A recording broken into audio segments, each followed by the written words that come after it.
ओं निरञ्जनं नित्यम् अनन्तरूपं भक्तानुकम्पाधितविग्रहं वै ईशावतारं परमेशमिड्डं तं रामकृष्ण शिरसा नमामः। जननीं शारदां देवीं रामकृष्णं जगद्गुरुं पादपद्मे तये श्रित्वा प्रणमामि मुहुर्मुहुः। ओं नमस्ते ज्योतिराजाय विवेकानन्दसूरये सच्चित्सुखस्वरूपाय स्वामिने तापहारिणे। ঠাকুর মা ও স্বামীজির চরণে আমি আভূমি লুণ্ঠিত প্রণাম নিবেদন করি। নমস্কার জানাই প্রাণারাম বাংলা চ্যানেলের সমস্ত শ্রোতৃমণ্ডলী দর্শক মণ্ডলীদের এবং প্রাণারাম বাংলা চ্যানেলের প্রতিষ্ঠাতা শ্রী পবিত্র কুমার সুর মহাশয়কে আমার নমস্কার জানালাম। আজ আমরা শ্রীমদ দর্শনের স্বামী নিত্যাত্মানন্দের লেখা সমাধি লাভ সকলেরই হইবে এই অংশের থেকে শুরু করব নাগ মহাশয়ের কথা দিয়ে। নাগ মহাশয়ের কথা সম্পর্কে শ্রীমা বলছেন যে আপনারা নাগ মহাশয় সম্পর্কে কিছু জানেন? তো পুলিনবাবু তখন বললেন যে গিরিশবাবু একবার নাগ মহাশয়কে জিজ্ঞেস করেছিলেন যে নাগ মহাশয় নিজে জুতো পরেন না, অথচ এক ব্যক্তিকে জুতো দিয়ে মেরেছিলেন। তো নাগ মহাশয়ের মতন ব্যক্তি কাউকে জুতো দ্বারা প্রহার করছে, এটা একেবারেই ভাবাও যেন ভুল। তখন গিরিশবাবু এই জন্যেই জিজ্ঞাসা করেছিলেন যে আপনি তো নিজে জুতো পরেন না, তো তাহলে ওই ব্যক্তি যে গুরুর নিন্দা করছিল তাকে আপনি জুতো দ্বারা প্রহার করলেন কি করে? তো নাগ মহাশয় বললেন যে কেন, ওরই জুতো ছিল, ওর জুতো দিয়েই ওকে প্রহার করেছি। কেন প্রহার করেছি না, ও গুরু নিন্দা করছিল। বলছে এই যে জুতো দিয়ে কাউকে প্রহার করা মানে তার মধ্যে খুব বীরত্ব ভাব আছে, তেজত্ব ভাব আছে। কিন্তু নাগ মহাশয় কিরকম ছিলেন, তার একদম দিনহীন ভাব ছিলেন। মায়ের সামনে আসলে তিনি ঠকঠক করে কাঁপতেন, কোনো কথাই বলতে পারতেন না, এত ভাবে তিনি আবিষ্ট হয়ে যেতেন। কিন্তু যখন ওই গুরু নিন্দা শুনেছিলেন তখন কিন্তু তার মধ্যে খুব তেজের বহিঃপ্রকাশ হয়েছিল। নাগ মহাশয় সম্পর্কে শ্রীমা একটু হেসে বলছেন যে উনি যখন বাজারে যেতেন তখন দোকানদার যে দাম চাইতো সেই দামই দিয়ে দিতেন। ওরা পয়সা যদি ফিরিয়ে দিতে চাইতো তখন বলতেন না না আপনি নিন, আপনার লোকসান হয়ে যাবে। প্রথম প্রথম তাকে লোকজন চিনতে পারতো না, নিয়ে নিত দোকানদার। কিন্তু পরে যখন অন্য লোক বলতো ওরে এর কাছ থেকে পয়সা নিলে তোর ক্ষতি হবে, উনি তো একজন সাধু মানুষ, এনার কাছ থেকে এত পয়সা নিস না, তখন সেই দোকানদার ছুটে গিয়ে তার কাছে পয়সাগুলো ফেরত দিয়ে আসতো, অতিরিক্ত যা পয়সা নিয়েছে। কিন্তু তিনি এত তার নম্রতা ছিল, এত তিনি নিজের মধ্যে দিনহীন একটা ভাব ছিল, তিনি হাত জোর করে বলতেন না না আপনি নিন, আপনি রেখে দিন, তা নয়তো আপনার লোকসান হবে। তখন পুলিনবাবু আবার জিজ্ঞেস করছেন আমি শুনেছি যে তিনি নাকি প্রসাদ দিলে প্রসাদ যে পাতাতে দেওয়া হতো সেই শাল পাতাটাও খেয়ে নিতেন। তখন শ্রীমা একটু হেসে বললেন হ্যাঁ, তিনি ওই প্রসাদ যেহেতু শালপাতায় দেওয়া হচ্ছে ওই শালপাতাটাও শেষে খেয়ে ফেলতেন। তো শেষের দিকে আর শালপাতায় তাকে প্রসাদ দেওয়া হতো না। দেখা গেল কোনো জায়গায় কোনো কুলি এসেছে, সে হয়তো মালপত্র বহন করে নিয়ে এসছে, তার একটু কষ্ট হয়েছে, ঘাম ঝরেছে, তখন তার সামনে গিয়ে পাখা দিয়ে তাকে বাতাস করত। ঘেমে গেছে কি না তাই জন্যই পাখা দিয়ে বাতাস করছেন। যে মজুর ঘর ছাইছে অর্থাৎ খড় দিচ্ছে ঘরে, সে রোদে ঘেমে গেছে বলে তাকে ডাকছেন, ওগো তুমি নেমে এসো, তুমি নেমে এসো, বড় কষ্ট হচ্ছে তোমার। আবার তাকে বসিয়ে তামাক সেজে তাকে তামাক খাওয়াচ্ছে। তো পুলিনবাবু কিছু কিছু তার কথা শুনেছিলেন, সেই জন্য তিনি বলছেন, শুনেছি তিনি নাকি সাপ চলে যাচ্ছেন, আর সেই সাপকে হাত জোর করে বলছেন আপনি এই দিক দিয়ে যান, আপনার আহার এই দিকে আছে। তো সেখানেও কিন্তু সীমা বলছেন হ্যাঁ ঠিক তাই, ঠিকই শুনেছেন, যে সাপ যখন যেত জোর হাতে নাগমশাই সেই সাপকে বলছেন এই দিক দিয়ে আপনি যান, এই দিকে আপনার আহার আছে। হরি মহারাজরা যদি যেতেন তাদের ঘরের ভিতর ঢুকতেন না, বারান্দায় থাকতেন, বলতেন আমি কি এদের পাশে গিয়ে দাঁড়াতে পারি? তো শ্রীমা এই সমস্ত বলার পরে বলছেন যে নাগ মহাশয় হচ্ছেন একজন উত্তম ভক্ত। উত্তম ভক্ত সর্বজীবে ভগবানের অধিষ্ঠান মনে করেন এবং সেই মনে করে সকলকেই সম্মান করেন। সেজন্য যে বাজারওয়ালা সেও তার কাছে একজন নমস্য ব্যক্তি, যে কুলি সেও তার কাছে, তার কষ্ট হচ্ছে সেজন্য তাকে মানে পাকার হাওয়া করছেন, যে ঘর ছাইছে তার কষ্ট হচ্ছে রোদে সেজন্য নামিয়ে ডেকে এনে তাকে তামাক সেজে খাওয়াচ্ছেন। আবার সাপকেও বলছেন যে না না এই দিক দিয়ে যান, এদিকে আপনার আহার আছে। অর্থাৎ যেদিকেই যাবে, যেখানেই যাবে, সেখানেই কিন্তু তারা মনে করেন যে এদিকেই তার ভগবান অপেক্ষা করছেন। এদের জীবনটা খুব অদ্ভুত। যেখানে যে পরশমণিকে তারা ছুঁয়ে দেন সমস্তই কিন্তু সোনা হয়ে যায়। এই চন্দ্র সূর্য যার গুণগান করছে সেরকম একজন ব্যক্তি মানুষ হয়ে এসেছিলেন, যে তার পাদস্পর্শে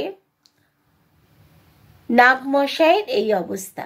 অর্থাৎ ঠাকুর যে পৃথিবীতে অবতার জন্মগ্রহণ করেছিলেন তার চরণধূলি নাগমশাইয়ের মাথায় পড়েছিল এবং সেজন্যই নাগমশাই এরকম সেই পরশমণিকে ছুঁয়ে একেবারে যেন খাঁটি সোনা হয়ে গিয়েছিলেন।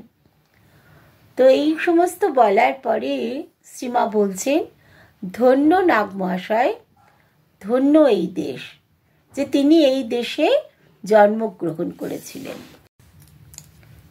আর একদিনের কথা, খুব সকালবেলায়, তখনও সূর্য ওঠেনি, সকলে মিলে ধ্যান করছিলেন। এটা তো রাত থাকতে উঠেই মিহিজামে আমরা দেখেছি যে সকলে ওই কোনো কোনো গাছের তলায়, যে যেখানে মানে সুবিধা, কেউ অশ্বত্থ গাছের তলায়, কেউ জাম গাছের তলায়, যে যেখানে অভ্যস্ত সেখানে আসন পেতে বসে ধ্যান করতেন। তো অশ্বত্থ গাছের তলায় ব্রহ্মচারী একজন তিনি বসে আছেন, তিনি কিছু ভাবছেন। তো তার পাশে শ্রীমা এসে সেই সময় বসলেন। তখন সেই ব্রহ্মচারী শ্রীমাকে বলছেন যে আমার ভিতরে একটি প্রশ্ন জাগছে। তো শ্রীমা বলছে হ্যাঁ আপনি বলুন কি প্রশ্ন জাগছে। তখন সেই ব্রহ্মচারী বলছে যে কাল উপনিষদ পাঠের সময় আপনি বলেছিলেন যে সুষুপ্তির সময়ে জীব সৎ স্বরূপকে প্রাপ্ত হয়, ব্রহ্মের সঙ্গে এক হয়ে যায়, তাহলে তো সকলেই ব্রহ্মজ্ঞানী হয়ে যায়, কিন্তু বাস্তবে তো সেটা আমরা দেখতে পাই না। তখন শ্রীমা বলছেন দেখুন, সুষুপ্তিতে অর্থাৎ আমাদের যে জাগ্রত অবস্থা, তারপরে আমরা নিদ্রা যখন আমাদের আসে, স্বপ্ন দেখি, তারপর আমরা স্বপ্নও দেখি না, সুষুপ্তিতে চলে যাই। তখন শ্রীমা বলছেন যে দেখুন, সুষুপ্তিতে কি থাকে, জীবের অজ্ঞান আবরণ থাকে, তাই তম অভিভূত বলছেন, অর্থাৎ অজ্ঞানে আবৃত থাকে। সুষুপ্তিকালে সকলে বিলীনে তম অভিভূত সুখম রূপমিতি, সব স্বরূপে প্রাপ্ত হয় বটে, সৎস্বরূপ আসে বটে, কিন্তু সেটা অজ্ঞানে আবৃত থাকে। তাই সুষুপ্তি থেকে যেই মুহূর্তে জাগ্রত হয়, তখন আবার সেই আমি মানুষ, আমি বাঘ, আমি যাই কিছু, সেইটা আবার ফিরে আসে। অর্থাৎ সুষুপ্তিতে যদি অজ্ঞানের অন্ধকার দূর হয়ে যায়, জ্ঞানের আবরণ থাকে, তখনই কিন্তু ব্রহ্মজ্ঞানী হতে পারে। কিন্তু বাস্তবে আমাদের সুষুপ্তিতে অধিকাংশেরই ওই অজ্ঞান অন্ধকার থাকে বলে যে মুহূর্তে সুষুপ্তি দূরীভূত হয়, তখনই আবার জাগ্রত হয়ে আমাদের যে পূর্ব যে বোধ, অর্থাৎ আমি মানুষ, আমি অমুক, আমি রাম, আমি শ্যাম ইত্যাদি, সেই বোধটা আবার ফিরে আসে, যার ফলে যে ওই আনকনসিয়াসলি অজ্ঞানে যায়, আবার আনকনসিয়াসলি অজ্ঞানে ফিরে আসে। মানে আনকনসিয়াসলি সুষুপ্তি থেকে তার মানে সুষুপ্তিতে সে যাচ্ছে, আবার আনকনসিয়াসলি আবার জাগ্রত অবস্থায় ফিরে আসছে। আমি আত্মা এই যাবার সময়ে এই বোধ হয় না। তাই যখন সুষুপ্তি থেকে ফিরে আসে, তখনও এই জ্ঞান থাকে না। আমি যে শরীরে রয়েছি সেই শরীরের জ্ঞানই হয়, যার ফলে ঘুমের সময়ে আমার যে বোধ জাগ্রত থাকে, সেই বোধটাই আর থাকে না। ব্রহ্মচারীর মুখ দেখে শ্রীমা বুঝছেন যে তিনি তখনও ব্যাপারটা তার কাছে খুব পরিষ্কার হয়নি। তিনি শ্রীমার দিকে তাকিয়ে আছেন। তখন শ্রীমা বলছেন যে শ্বেতকেতুকে তার পিতা আরুণী ঋষি এই কথা বলেছিলেন, তিনি মধু আর নদীর দৃষ্টান্ত দিয়েছিলেন। কিরকম? যে মধু তৈরির সময় বিভিন্ন ফুলের রস একত্র মিলিত হয়ে মধু তৈরি হয়। কারণ মৌমাছি তো পার্টিকুলারলি কোন ফুলে গিয়ে বসবে, সেই ফুলের মধুই গ্রহণ করবে তা তো নয়। সে সব রকম ফুলে গিয়ে বসে বসে মধু তৈরি হয়, এবং তারপর সেই মধুর মধ্যে যে কোন ফুল থেকে তার মধুটা তৈরি করছে, মিষ্ট ফুল না তিক্ত ফুল, সেই বোধ আর থাকে না। তখন তার বোধটা কোনটা? সে মধু। আবার সাগর থেকে যে জল বাষ্প হয়ে উপর দিকে ওঠে, সেখান থেকে মেঘ হয়, মেঘ থেকে ক্রমশ বৃষ্টি হয়, বৃষ্টি থেকে বরফ, গঙ্গা, সিন্ধু প্রভৃতি নদী রূপে সেই জল পুনরায় আবার সাগরে গিয়ে পড়ে, তখন আবার সাগর হয়ে যায়। অর্থাৎ সাগর থেকে যে জল ওপর দিকে বাষ্পীভূত হয়ে মেঘ হলো, তখন তার মধ্যে মেঘ যখন সে পরিণত হলো, তখন সে মেঘগুলো ঘনীভূত হয়ে বৃষ্টি হচ্ছে। বৃষ্টি যখন হচ্ছে, সে তখন কোথাও বরফ হিসাবে পড়ছে, হিমালয়ে বরফ হিসাবে পড়ছে, আবার সমতল অঞ্চলে সে বৃষ্টি হিসাবে পড়ছে। যেখানেই যেভাবে পড়ুক না কেন, সেটা সেই অঞ্চলের যে ঢাল অনুযায়ী নদীর মধ্যে গিয়ে প্রবাহিত হয়।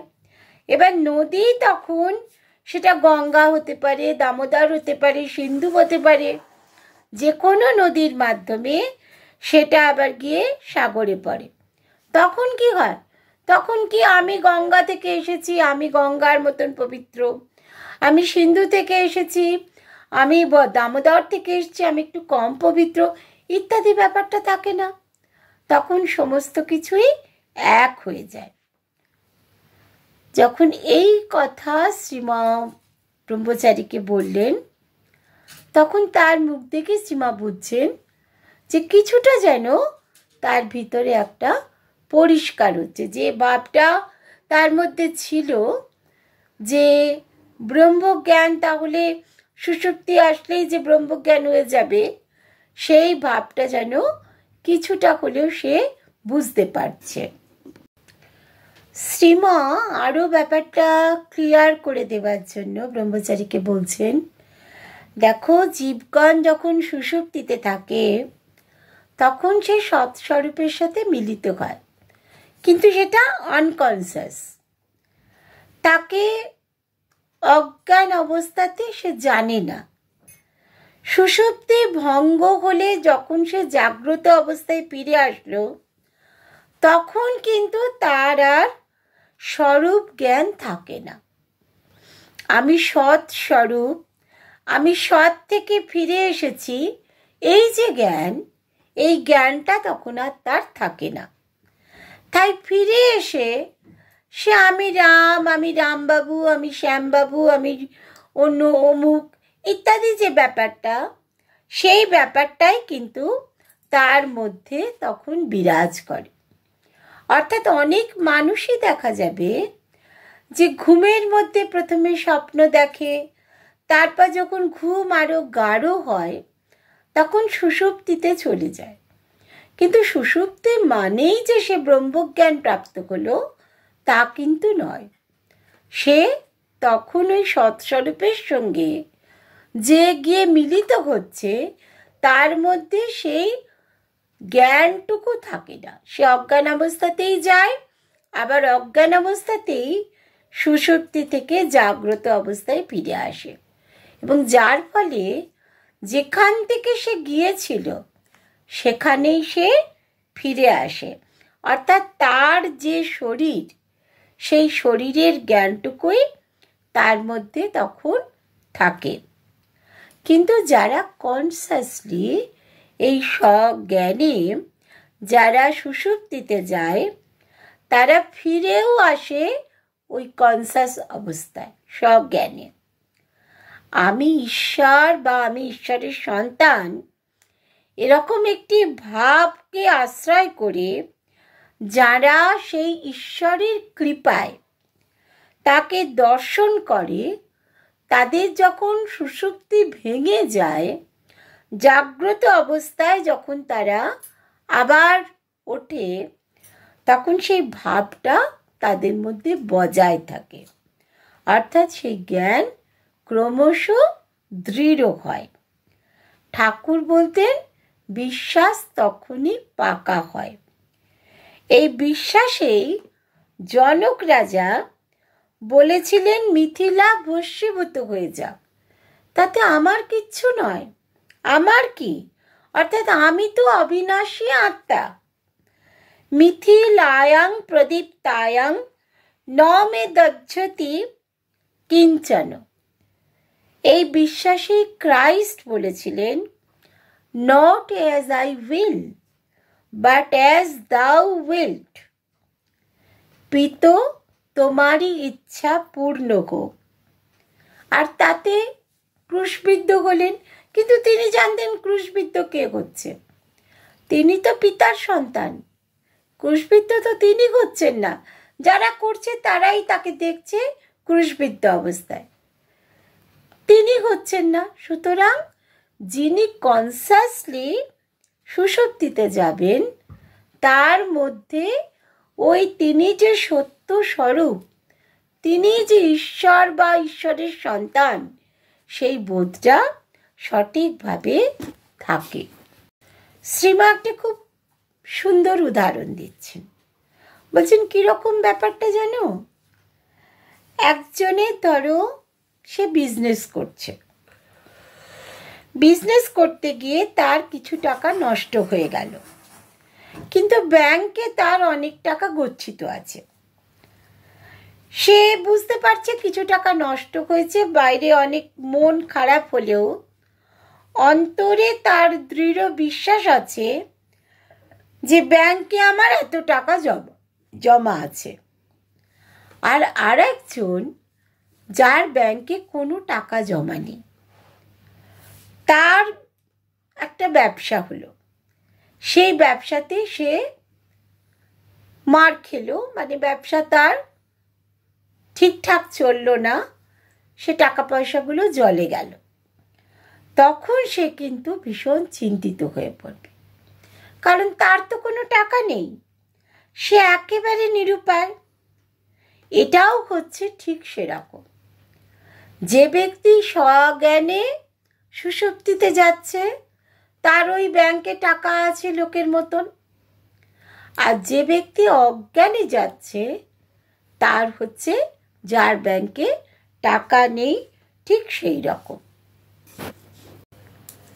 ব্রহ্মচারী কিন্তু শ্রীমাকে আজকে ছাড়বার পাত্র নয়। তিনি আবার প্রশ্ন করছেন, যেহেতু একলা পেয়েছেন শ্রীমাকে, সেজন্য বলছেন সেদিন যে বললেন ঠাকুরের কৃপায় তার ভক্তরা এই সমস্ত অবস্থা লাভ করেছে, কিন্তু সাংসারিক ব্যাপারে তাদের এত অভিভূত দেখায় কেন? মনে হয় যেন তারা সাধারণ লোকেরই মতো। তখন শ্রীমা বললেন যে ঠাকুর একটা কথা বলেছিলেন, সেই কথাটা তোমাকে বলি শোনো। একজন কেরানি সে জেলে গেল, সে জেলে গেল, কোনো কাজ করেছে তাই জন্য সে জেলে গেছে। জেল থেকে যখন ফিরে এলো তার হয়তো শাস্তি হয়নি, ফিরে এসে সে কি দেই দেই করে নাচবে, না আবার ওই কেরানিগিরি করতে যাবে? কারণ সে যা করছিল তাই করবে, কারণ কেরানিগিরি, কেউ মাস্টারি, কেউ ডেপুটি, যার যা কাজ সে তাই করবে, কারণ সে ওই কাজটা করেই তার সংসারকে প্রতিপালন করবে। আবার কেউ সন্ন্যাসী সেজে লোক শিক্ষা দেবে। এই প্রসঙ্গে একটা গল্প বলি তোমাকে। শ্রীমা তাকে একটা গল্প বলছেন যে একজন ছেলেবেলায় কাশী দর্শন করেছিল। বৃদ্ধ বয়সে তার নানা কাজে ব্যস্ত থাকাতে তার ওই জ্ঞান কিন্তু নষ্ট হয়নি। সে বৃদ্ধ হয়ে গেছে, কিন্তু ওই যে ছেলেবেলায় কাশী গিয়েছিল সেই জ্ঞানটা কিন্তু তার মনের মধ্যে রয়ে গেছে। নানা কাজে সে জড়িত, সে সংসারের কাজ করছে, বাইরের কাজ করছে, বিভিন্ন কিছু করছে। সবাই ভাববে যে এত সংসারের কাজে সে আটকে রয়েছে, জড়িয়ে রয়েছে, কাশী যে গিয়েছিল ছেলেবেলায় সেইটা বোধহয় একদম জ্ঞানটা লুপ্ত হয়ে গেছে। কিন্তু তা নয়, একবার যে কাশী দর্শন করবে সে কিন্তু জীবনেও সেই কথা ভুলবে না, সেই কথাটা তার মাথার মধ্যে থাকবে। সনকাদিকে ব্রহ্মা বলেছিলেন, তোমরা এই সময় এলে, আমি তো এখন নানা কাজে ব্যস্ত, আচ্ছা ঠিক আছে তোমরা একটু বসো, বলে তারপরে বিভিন্ন জ্ঞান উপদেশ দিয়েছিলেন। যে ধর্মব্যাদ সে মাংস কাটছে, প্রত্যেক দিন মাংস কাটছে ঠকঠক করে, আবার এদিকে ব্রহ্মজ্ঞানের উপদেশও দিচ্ছে। অর্থাৎ আচরণটা থাকবে, আবরণ থাকে না, তাই হচ্ছে বিক্ষেপ। তাই ওই রকম দেখায় যেন সাধারণ মানুষ। যে লোকটা কসাই হয়তো মাংস কাটে তাকে দেখে কেউ কি বলবে যে তার ব্রহ্মজ্ঞান আছে? যেন সাধারণ মানুষ। মুচকুন্দ রাজা ঈশ্বর দর্শন করেছিলেন আগে, সাধন ভজন পরে করেছিলেন বিক্ষেপ নাশ করার জন্য। ঠাকুরের ছেলেরাও, অর্থাৎ যাদের ঠাকুর দীক্ষা দিয়েছিলেন, যাদের ঠাকুর নিজে হাতে তৈরি করেছিলেন, তারা কেউ কেউ সাধন ভজন পরে করেছিলেন, আগেই ঠাকুর তাদের পূর্ণ করে দিয়েছিলেন। তবুও তারা পরে সাধন ভজন করেছিলেন, কারণ কি, ওই যে ঠাকুর তাদের পূর্ণ করে দিয়েছেন, কলসি পূর্ণ হয়ে গেছে, কিন্তু লোক শিক্ষার জন্য তাদের ওই সাধন ভজনটা দেখাতে হচ্ছে। তারা তো লোকে বলবে ঠাকুরের কাছে গেলেই সব হয়ে যাবে, কিন্তু ঠাকুর তো সবাইকে করবেন না, শুধু গুটি কয়েককে করবেন। সেজন্য লোকশিক্ষার জন্য তাদের যে সাধন ঘট পূর্ণ হয়ে গেল, তারা পরবর্তীকালে সাধন করেছিলেন।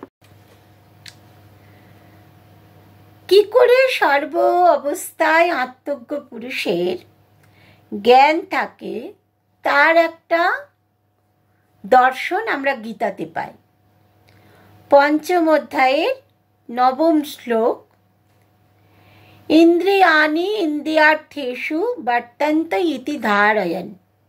অর্থাৎ ইন্দ্রিয়ের কাজ ইন্দ্রিয় করছে, কিন্তু আমি নির্লেপ, আমার তাতে কোনো কিছু যায় আসছে না।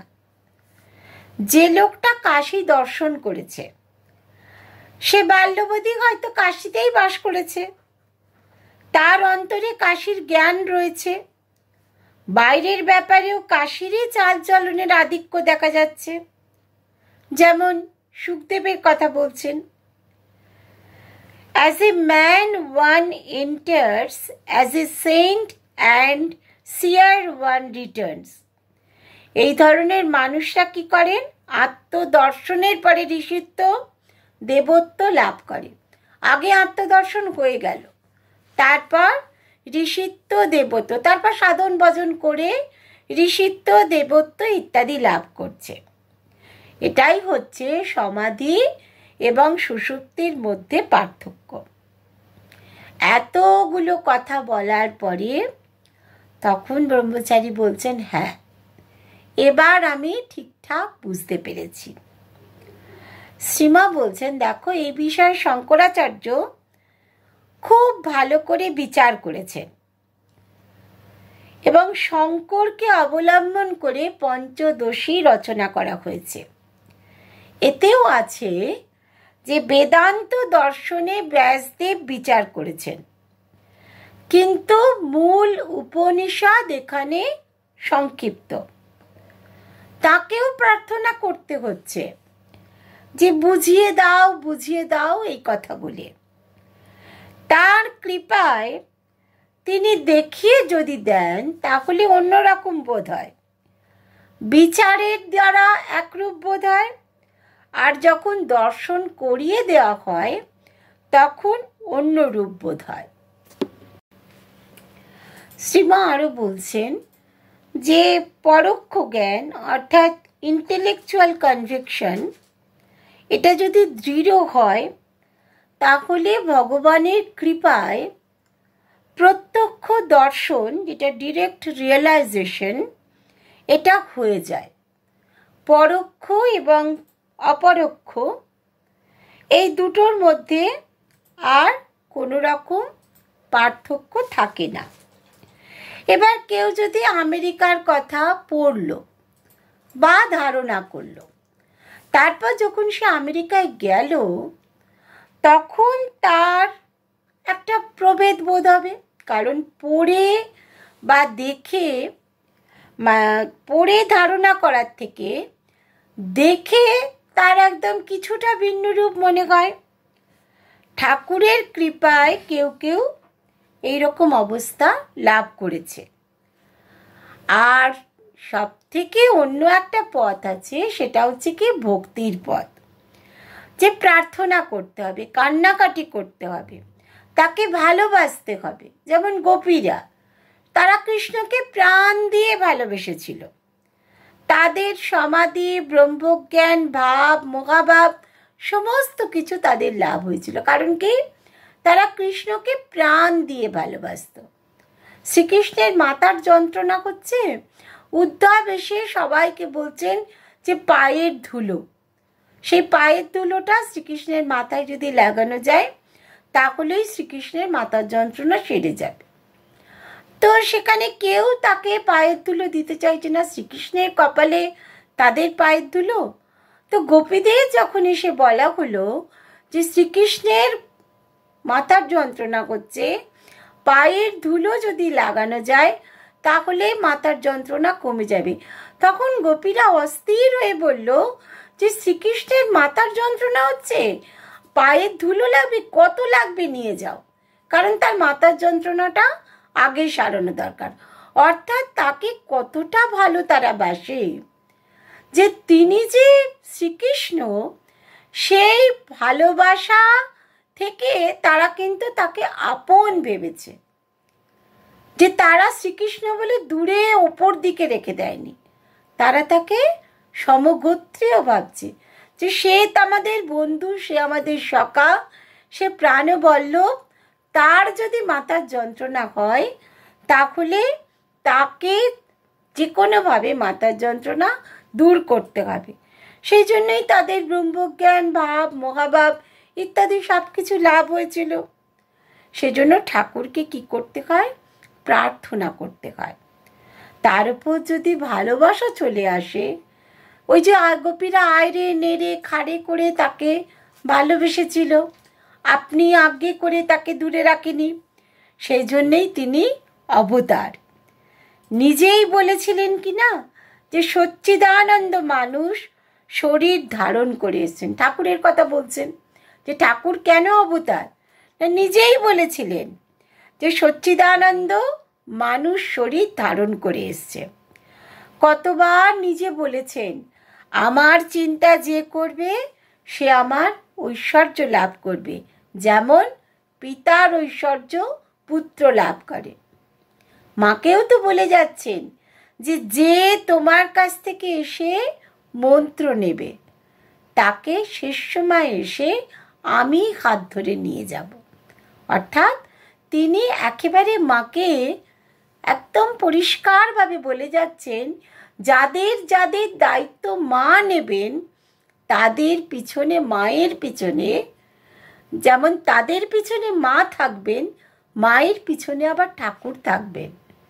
কারণ মা ঠাকুরেরই জন্য, ঠাকুরেরই জোরে তাদের দীক্ষা দিচ্ছেন, এবং সেখান থেকে ঠাকুরকে প্রাপ্ত হওয়া তাদের একটা যেন সেই পিতার ঐশ্বর্য লাভের মতন, পৈতৃক সম্পত্তি পাওয়ার মতন তাদের একটা অধিকার জন্মে যাচ্ছে। তো আজ আমরা এইটুকুই অনুধ্যানে রাখলাম। আগামী দিনে আবার আমরা শ্রীমদর্শন পড়ব, সেখান থেকে আমরা ঠাকুরকে আরও বেশি জানতে পারবো এবং ঈশ্বর দর্শন সম্পর্কেও আমরা আরও বেশি অবগত হতে পারবো। তার আগে আমরা ঠাকুর মা স্বামীজিকে আমাদের আভূমি লুণ্ঠিত প্রণাম নিবেদন করি। প্রণাম জানাই শ্রীময়ের চরণে এবং প্রণাম জানাই স্বামী নিত্যাত্মানন্দের চরণে, যিনি এই কথাগুলি লিখে আমাদের যে জানার পরিধিটাকে বাড়িয়ে দিয়ে গেছেন। জয় মা, জয় মা, জয় মা। প্রাণারাম প্রাণারাম প্রাণারাম প্রাণারাম প্রাণারাম প্রাণারাম, কি যেন লুকানো নামে তাই মিষ্ট এত তব নাম। প্রাণারাম প্রাণারাম।